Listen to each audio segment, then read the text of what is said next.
काश मैं तेरे हंसी हाथ का कंगन होता।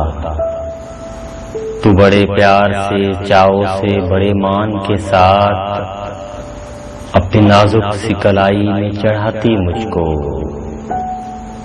और बेताबी से फुरकत के खज़ां लम्हों में तो किसी सोच में डूबी जो घुमाती मुझको।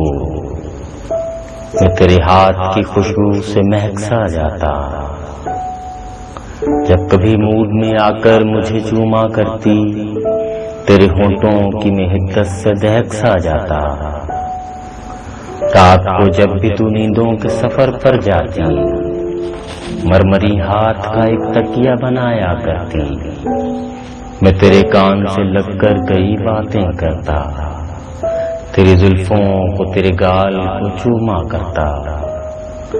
जब भी तू बंद कबा खोलने लगती जाना, अपनी आंखों को तेरे हुस्न से फेरा करता।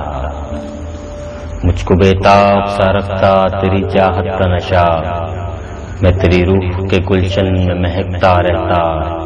मैं तेरे जिस्म के अन्न में खनकता रहता। कुछ नहीं तो यही बेनाम सा बंधन होता। काश मैं तेरे हंसी हाथ का कंगन होता।